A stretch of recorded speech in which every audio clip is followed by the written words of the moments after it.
لله الحمد لله نحمده ونستعينه ونستغفره ونعوذ بالله من شرور أنفسنا ومن سيئات أعمالنا من يهده الله فلا مضل له ومن يضلل فلا هادي له وأشهد أن لا إله إلا الله وأشهد أن محمدا عبده ورسوله أما بعد. जैसा कि मेरा टॉपिक रोज़ों की फजीलत, इससे पहले आपने अभी सुना रमज़ान की फजीलत, कुरान की फजीलत. इंशाअल्लाह ताला अभी हम इसके ऊपर कहेंगे. इसमें हमारी गलती भी होंगे क्योंकि अभी नए नए खड़े हुए हैं, इसमें मुझे मालूम नहीं जो गलती है. इंशाअल्लाह मेरी सलाह करिए आप लोग.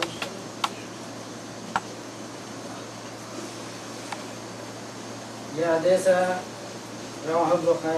बहकीफ़ साहब ईमान के है. हज़रत अब्दुल्लाह बिन उमर रज़ियल्लाहु तआला अन्हु बयान करते हैं कि रसूलुल्लाह सल्लल्लाहु अलैहि वसल्लम ने इरशाद फरमाया कि रोज़े कुरान बंदे के लिए शिफाअत करेंगे, उनकी सिफारिश करेंगे. रोज़े कहेंगे ऐ मेरा रब, इसको मैंने दिन में खाने से रोका रखा, खाने पीने से भी रोका रखा और ख्वाहिशात से और शहवत से इसको रोके रखा, इसलिए मेरी इसके लिए मेरी सिफारिश कबूल फरमा. तो इंशाअल्लाह अल्लाह ताला रोज़े की सिफारिश कबूल फरमाएंगे. ये रोज़े की फजीलत है कि हम लोग रोज़े की कुछ आदमी हम लोग कुछ रोज़े को अहमियत नहीं समझते हैं कि क्या इसमें फजीलत है. अगर हम फजीलत समझे, ये भी हमारे रोज़े यार में दे रहे हैं कि हमें बख्शवार हैं, अल्लाह ताला से सिफारिश कर रहे हैं. दूसरे हदीस है मन सामा यौमन अब्तगा वजहिल्लाह खुतिमा लहू बिही दखल जन्नह. यह हदीस मुस्नद अहमद जिल्द 5 हदीस नंबर 391, सहीह तरगीब जिल्द 400 हदीस नंबर 412.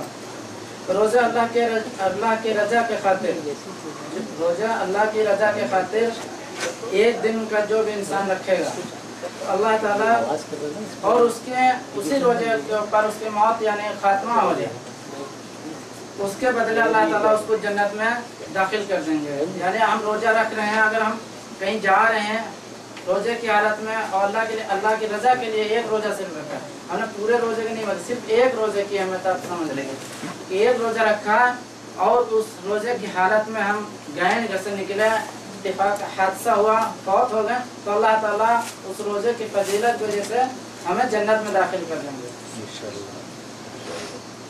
दूसरी हदीस है फिल जन्नति बाबा यकूल युकालु लहुल रय्यान यदखुलु मिनहु साइमून ला यदखुलु मिनहु अहदुन गैरुहुम फइज़ा दखलुहु उग़लिक़ फलम यदखुल मिनहु अहदुन. यह हदीस सही बुखारी की फतहुल बारी हदीस नंबर 7197 की है. जन्नत में एक रोज़ा के लिए, रोज़ेदार के लिए एक दरवाज़ा है जिसका नाम रय्यान है. वो रोज़ेदार के लिए, सिर्फ रोज़ेदार के लिए है. उसमें रोज़ेदार जब जाएंगे उसके बाद वो दरवाज़ा बंद कर दिया जाएगा.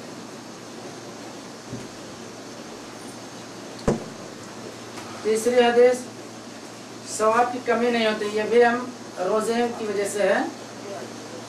हज़रत ज़ैद बिन खालिद रज़ियल्लाहु तआला अन्हु बयान करते हैं कि रसूलुल्लाह सल्लल्लाहु अलैहि वसल्लम ने इरशाद फरमाया, जिसने रोज़ेदार को रोज़ा अफ्तार कराया,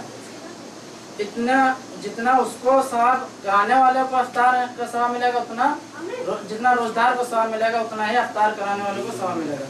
और रोज़ेदार के सवाब में भी कमी भी नहीं होगी. ये हमारे उनकी सोच है कि हम अभी अपनी बात करें. जब मैं मालूम नहीं था इसके मसले में तो हम लोग मेहमानी में भी नहीं जाते थे. अगर कोई रोज़ा अफ्तार कराता था उसके वहाँ इसलिए नहीं जाते थे कि हमारे रोज़े में कुछ कमी हो जाएगी, ये अफ्तार कराएगा, मतलब हमारे रोज़े की नेकी कुछ इसको मिल जाएंगे. ये हमारी गलत फहमी, हम लोग इसको समझ नहीं पा रहे हैं. ये अल्लाह ताला की रोज़े की फजीलत की वजह से दिया है कि जो हमें कोई अफ्तार करा रहा है तो ये नहीं समझे कि हमारी अफ्तारी में या हमारे रोज़े में कमी हो रही है. कमी नहीं होगी. अल्लाह ताला जितना उसको अजर देंगे उतना ही उसको कुछ फ़र्क भी नहीं पड़ेगा जो रोज़ा रखेगा. اور جیسے خلفن فمسائم الطیب عند اللہ من رب المسک، روزدار کے منہ سے جو بو نکلتی ہے اللہ کے نزدیک وہ مسک سے زیادہ پاکیزگی ہے۔ ہم آپ دیکھیں کہ جو منہ سے بدبو نکل رہی ہے یعنی بو بھپکا نکل رہی ہے، ہم آج دوسرے کے سامنے وہ اس کی ہمیں نہیں سمجھنا کہ یار منہ سے بھپکا رہے، پر اللہ تعالیٰ کے نزدیک یہ دیکھیں کتنی عزیز ہیں۔ روزے رکھ لیا ہے ایسے وہ اللہ تعالیٰ کو نہیں اتنا وہ کریں گے، مگر یہ دیکھیے روزہ رکھ لیا، ہم ایک ہی روزہ رکھیں اس میں ہم نے اللہ کی رضا کے لیے منہ سے بو نکل رہی ہے، ہم دوسرے کے آگے سامنے آگے جائیں گے وہ ٹوک دے گا، پر اللہ تعالیٰ کے نزدیک وہی بو منہ کی جو نکل رہی اتنی عزیز ہے کہ کیا مسک سے زیادہ ہم پاکیزگی اس بو کو سمجھتے ہیں۔ تو اس سے ہمیں پتہ چلا کتنی اہمیت ہے روزے کی۔ اور حدیث ہے صحیح البخاری کی، حضرت ابو ہریرہ رضی اللہ تعالیٰ عنہ بیان کرتے ہیں کہ رسول اللہ صلی اللہ علیہ وسلم نے ارشاد فرمایا بندے کے نیک اعمال کا ثواب 10 گنا سے لے کر کے 700 گنا تک ہے دیا جاتا ہے۔ اللہ تعالیٰ فرماتا ہے لیکن روزدار کے لیے یعنی روزدار جو اللہ تعالیٰ روزدار کو جو ثواب دیں گے وہ اپنے ہاتھوں سے مطلب اپنی سے دیں گے کہ اس کے لیے اس نے میرے لیے روزہ رکھا تو اس کا اجر میں ہی دوں گا۔ اور دوسرے حدیث ہے دعوت الصائم لا ترد، یعنی روزدار کی جو دعا ہے وہ رد نہیں کی جاتی ہے، یہ روزے کی فضیلت ہے۔ ہمیں سمجھنا چاہیے روزدار روزہ رکھیں اگر ہم دعا کریں، مگر اس سے یہ بھی سوچنا چاہیے کہ ہم دعا کر رہے ہیں، اس سے یہ بھی نہیں مانا لیں کہ ہم روزہ رکھ لیا اور دعا میری نہیں قبول ہوئی، نہیں، یہ دل میں اللہ سے خالص دعا کریے، انشاءاللہ تعالیٰ آپ کی دعا قبول کریں گے، مگر یہ نہیں ظاہر ہوں گے کہ ابھی ترنت ہی آپ کو ظاہر ہو جائے، ہو سکتا ہے وہ آپ کی آخرت کے لیے رکھی جا رہے۔ بس آخری حدیث بچے ہو وہ یہ ہے کہ للصائم، چھوڑے میں عربی نہیں پڑھ رہا ہوں، مجھے غلطی تھوڑی ہو سکتی ہے۔ یہ حدیث صحیح مسلم کی جلد 2 حدیث نمبر 807 کی ہے۔ روزدار کے لیے 2 خوشخبری کے موقع ہیں، جب روزہ کھولتا ہے افطار سے خوش ہوتا ہے، اور دوسری خوشخبری یہ ہے جب وہ روزے کی حالت میں اپنے رب سے ملاقات کرتا ہے، جو 2 خوشخبری سے زیادہ ہیں۔ اور لاسٹ حدیث یہ ہے کہ جو ایک دن اللہ کے راستے میں روزہ رکھیں اس ایک دن کے بدلے میں اللہ تعالیٰ اس کے چہرے سے آگ سے 70 سال کی مسافت سے دور کر دیں گے۔